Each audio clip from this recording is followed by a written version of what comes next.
Bismillahirrahmanirrahim. Assalamu alaikum students. 9th class. Today we are going to start the next topic of unit number 7. Unit number 7 में हमने matter और उसकी properties को देखा कि matter exist करता है 4 स्टेट्स में। फिर हमने उनकी प्रॉपर्टीज़ को भी देखा। ऑल्सो हमने जो प्रीवियस लेक्चर है उसमें two most important terms density और प्रेशर को डिस्कस किया। हम प्रेशर से आगे कंटिन्यू करते हुए आज के टॉपिक की तरफ चलेंगे। आज का टॉपिक है एटमॉस्फेरिक प्रेशर। इस टॉपिक में जो टर्म्स हैं वो सारी जो हैं वो हम जो इस टॉपिक में सीखेंगे वो ये है कि सबसे पहले हम देखेंगे कि व्हाट इज़ एटमॉस्फेरिक प्रेशर, कि एटमॉस्फेरिक प्रेशर होता क्या है। वैसे तो आप लोगों ने 8th क्लास में इसकी डेफिनेशन पढ़ के आए हो, इसके बारे में थोड़ा सा फेमिलियर होंगे कि एटमॉस्फेरिक प्रेशर क्या होता है। उसके बाद सेकंड जो क्वेश्चन होगा कि हम एटमॉस्फेरिक प्रेशर को डिफरेंट प्लेसेस पे किस तरह से मेजर कर सकते हैं, कि हम हिली एरियाज़ में हैं, हम ग्राउंड एरियाज़ में हैं, वहाँ पे अगर एटमॉस्फेरिक प्रेशर देखना है, चेक करना है तो हम कौन सी डिवाइस यूज़ करेंगे। उसके बाद जो एटमॉस्फेरिक प्रेशर में प्लेस टू प्लेस वेरिएशंस आती हैं वो कैसे होती हैं और उन वेरिएशंस का इफ़ेक्ट क्या होगा on the environment, on the weather, उसको जो है वो हम इस टॉपिक में ये सारी चीज़ें जो है वो कवर करेंगे। तो सबसे पहले क्वेश्चन की तरफ चलते हैं कि व्हाट इज़ एटमॉस्फेरिक प्रेशर, यानी कि एटमॉस्फेरिक प्रेशर की डेफिनेशन क्या है, हम इसको कैसे डिफ़ाइन कर सकते हैं। तो सबसे पहले हम देखते हैं कि एटमॉस्फेयर क्या होता है। वेरी इनिशियल क्लासेस में आप इसकी डेफिनेशन पढ़ के आए हो कि हम प्लैनेट अर्थ पे रह रहे हैं और हमारी अर्थ जो है वो एक कवर है एयर का जो हमारी पूरी अर्थ को सराउंड किए हुए है, एक ब्लैंकेट की तरह। This blanket of air that surrounded the earth called the atmosphere, यानी कि द कवर ऑफ एयर। जिस तरह से ये कह लें कि हमारा पूरा ग्लोब है, ठीक है, अर्थ है, इसके राउंड जो है वो एक ब्लैंकेट है एयर का। अब ये जो ब्लैंकेट ऑफ एयर है जो कि हमारी पूरी अर्थ को सराउंड किए हुए है, उसको हम कहेंगे दिस इज़ एटमॉस्फेयर। अब एटमॉस्फेरिक प्रेशर क्या होता है। एटमॉस्फेयर प्रेशर कि इस एयर का जो कि कवर ऑफ एयर है, ब्लैंकेट है एयर का, इसका कोई ना कोई वेट भी होगा। Weight is a force. और हमने कल प्रेशर की डेफिनेशन क्या पढ़ी थी, force acting on a surface area. तो इस एयर का कोई ना कोई वेट भी होगा, वेट इज़ अ फोर्स। तो ये जो एयर है ये जो फोर्स लगाती है on the surface of the earth, that is called the atmospheric pressure. तो इसको अगर हम फार्मूला की फॉर्म में लिखें इन टर्म्स ऑफ जो प्रेशर का फार्मूला हमने कहा था, weight of the air on the surface of area of the earth, कि किसी स्पेसिफिक सरफेस एरिया पे कितना जो है वो एयर का वेट है वो उस जगह का क्या डिफाइन करेगा, एटमॉस्फेरिक प्रेशर। क्लियर। अब आपकी बुक में 2 क्वेश्चन पूछे हुए हैं कि अगर बबल्स बनते हैं जो वो हमेशा स्फेरिकल फॉर्म में क्यों बनते हैं। सेकंड, और जो आप बैलून्स में जो है वो एयर फिल करते हो तो वो भी जो है वो हर तरफ से यूनिफॉर्म क्यों होता है। तो इसकी रीज़न ये है कि एटमॉस्फेरिक प्रेशर हो वो एयर का हो या फिर जनरल प्रेशर एयर का हो, सिंपल जो एयर आप इसके अंदर फिल करते हो। एयर के मॉलिक्यूल्स जो हैं वो हर जगह पे मूव करते हैं, ऐसे मूव करते हुए। इंटरनल प्रेशर एयर जो हमने इसमें फिल की होती है और एक्सटर्नल प्रेशर जो एटमॉस्फेयर का होता है वो एक्ट करता है फ्रॉम ऑल डायरेक्शंस इक्वली। तो एटमॉस्फेरिक प्रेशर की वजह से ये जो चीज़ें होती हैं ये यूनिफॉर्मली शेप में होती हैं, क्योंकि atmospheric pressure acts in all directions. अब हम चलते हैं अपने अर्थ की तरफ, अपने प्लैनेट की तरफ। क्या हमारे प्लैनेट पे, पूरे प्लैनेट पे एटमॉस्फेरिक प्रेशर यूनिफॉर्म होता है? नो। डिफरेंट प्लेसेस पे एटमॉस्फेरिक प्रेशर की वैल्यू क्या होगी, डिफरेंट होगी। क्यों? हम चूँकि bottom of the sea level पे हैं, जैसे जैसे जो है हम ऊपर की तरफ जाएंगे डेंसिटी ऑफ एयर जो है वो डिक्रीज़ होती जाती है। क्यों? यहाँ देखें अर्थ है, अर्थ के ऊपर इस तरह से एयर है।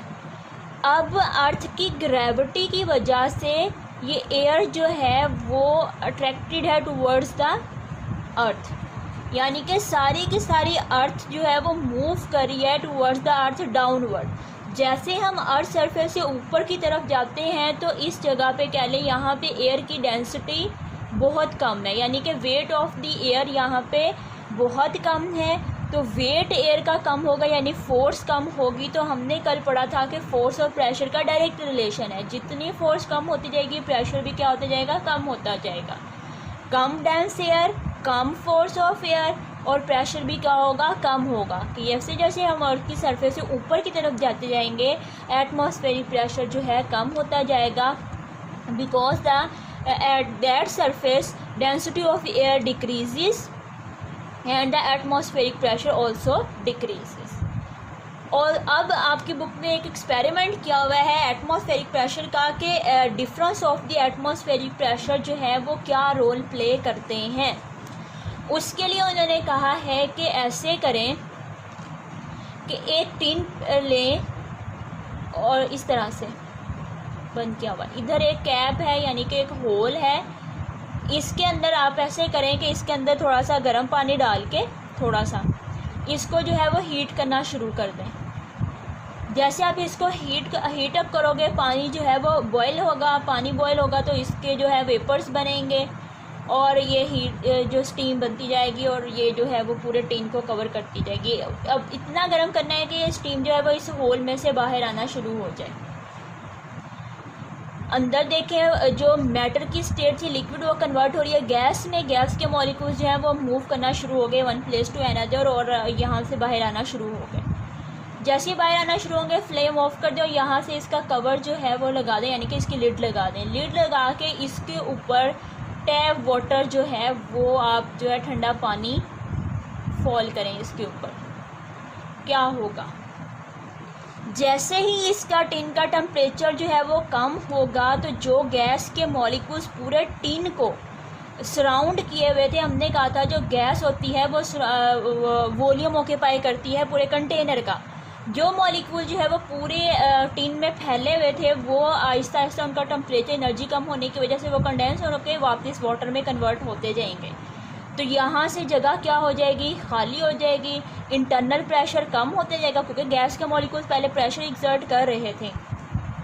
यहाँ से जगह खाली होने की वजह से इंटरनल प्रेशर क्या हो जाएगा, कम हो जाएगा और एक्सटर्नल यानी कि एटमॉस्फेरिक प्रेशर क्या होगा, ज़्यादा होगा। एटमॉस्फेरिक प्रेशर ज़्यादा और इंटरनल प्रेशर क्या होगा, कम। इस प्रेशर डिफरेंस की वजह से most dominant pressure atmospheric pressure है तो ये टिन क्या हो जाएगा, कोलैप्स हो जाएगा, ये डीफॉर्म हो जाएगा इस तरह से। क्योंकि ये एटमॉस्फेरिक प्रेशर है ना, तो प्रेशर क्या करता है, इसको क्या करेगा, डीफॉर्म कर देगा।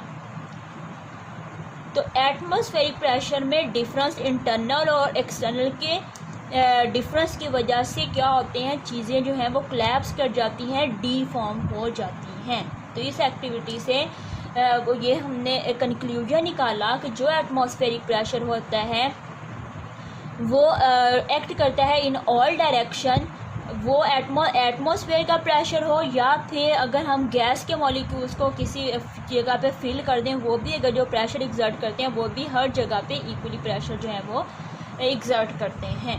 अब हम नेक्स्ट क्वेश्चन की तरफ चलेंगे कि हम डिफरेंट प्लेसेस पे एटमॉस्फेरिक प्रेशर को किस तरह से मेजर कर सकते हैं। स्टूडेंट्स अब हम नेक्स्ट टॉपिक की तरफ चलते हैं जो है कि मेजरिंग द एटमॉस्फेरिक प्रेशर के एटमॉस्फेरिक प्रेशर को किस तरह से मेजर कर सकते हैं, कौन सी डिवाइस यूज़ करते हैं। तो सबसे पहले डेफिनेशन देखते हैं कि the instrument that is used to measure the atmospheric pressure called the barometer.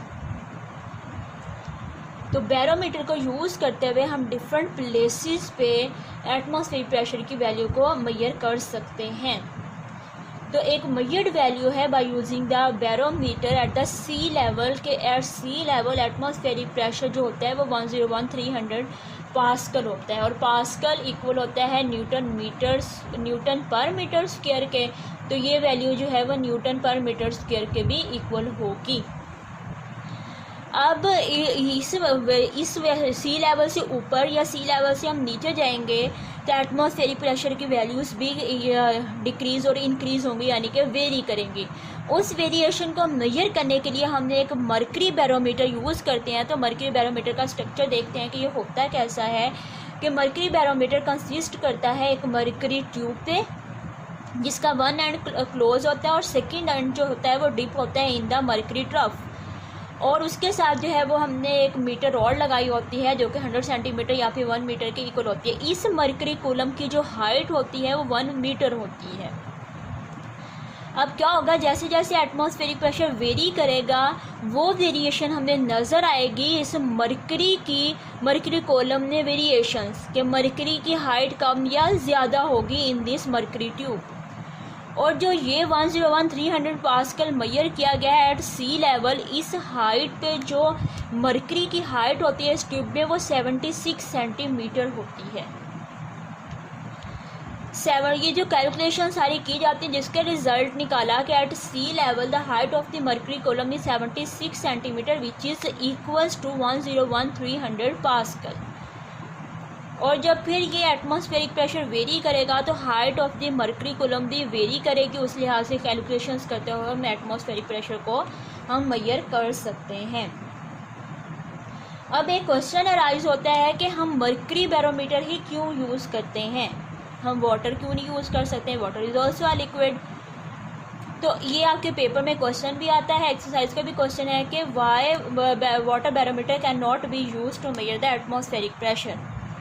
उसका जो है आंसर ये होता है कि जो मर्करी होता है, मर्करी ये 13.6 टाइम्स जो होता है वो डेंसर होता है देन द वाटर।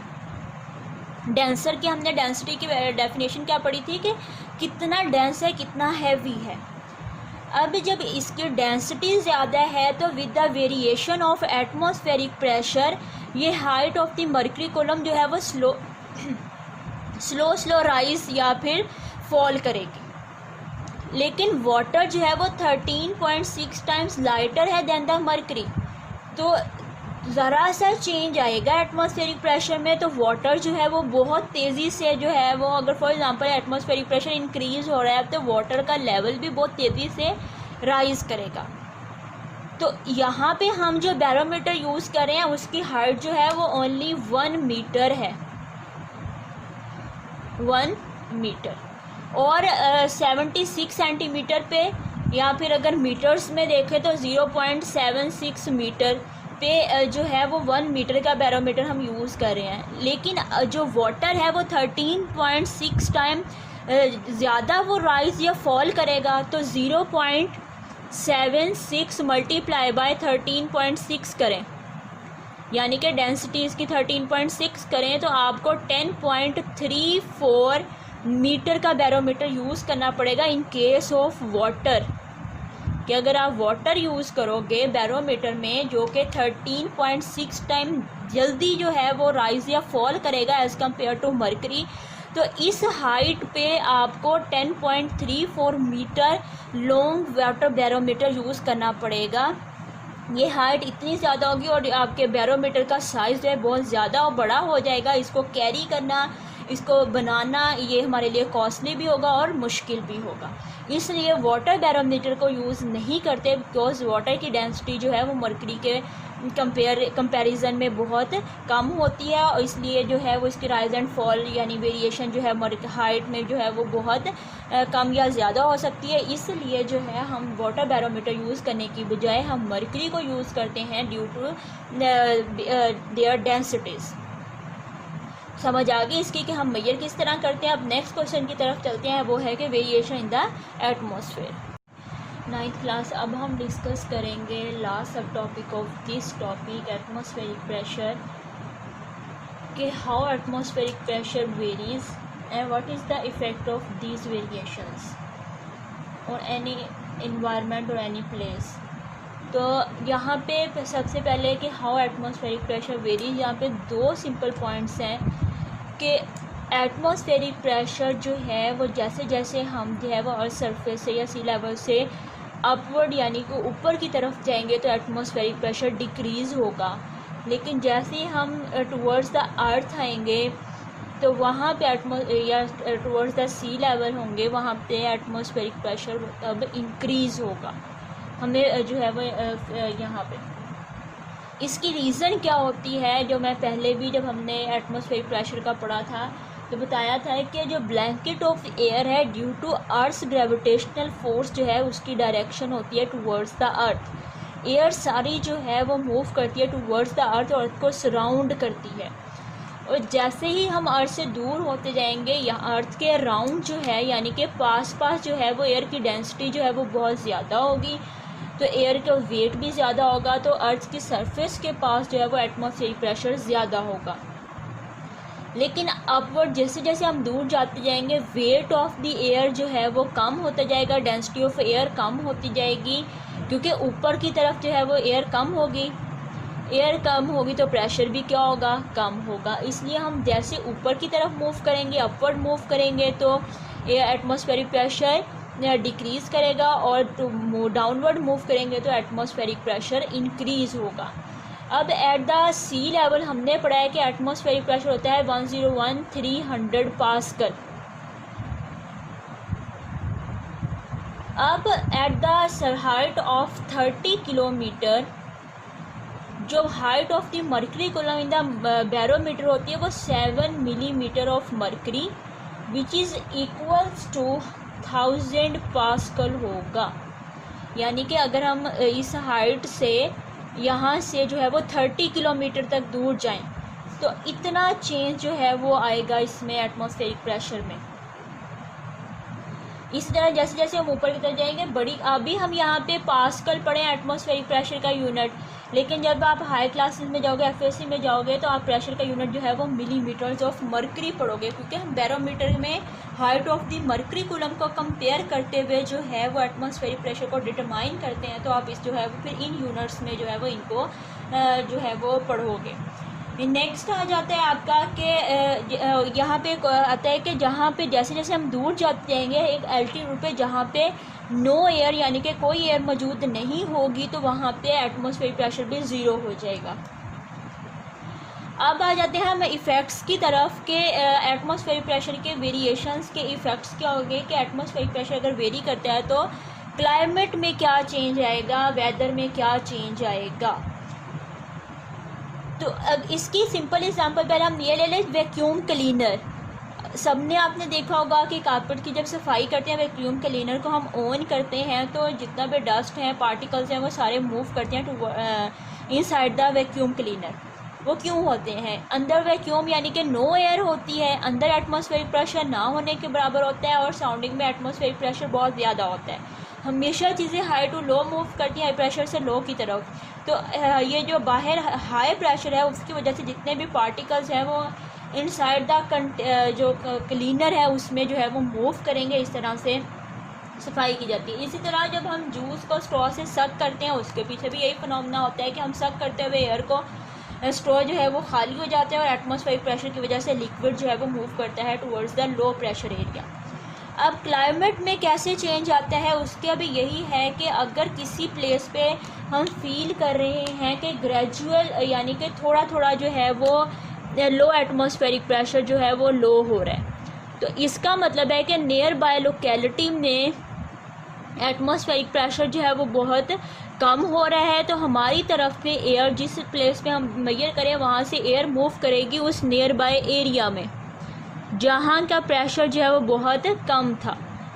तो ये जो है वो उस एरिया में जो है वो विंड को और रेन को जो है वो फोरकास्ट करेगी। उसकी है कि हमारे लोकेलिटी में प्रेशर कम होने की वजह से उस एरिया में जो प्रेशर हुआ तो वहाँ पे क्लाइमेट जो है वो चेंज हो रहा है। इस तरह सडन अगर चेंज आता है, सडन जो है वो लो एटमॉस्फेरिक प्रेशर होते हैं, तो यहाँ पे ये इंडिकेशन है कि उस एरिया में जो है वो हैवी रेन होगी, स्टॉर्म होगी और टाइफन होगा। इसी तरह वाइस वर्सा के अगर एटमॉस्फेरिक प्रेशर इंक्रीज़ हो रहा है तो ग्रेजुअली इंक्रीज़ है, तो ये प्लेजेंट वेदर की इंडिकेशन है कि एयर जो है वो नियर बाय एरिया से जो है वो एयर इस तरफ को मूव कर रही है।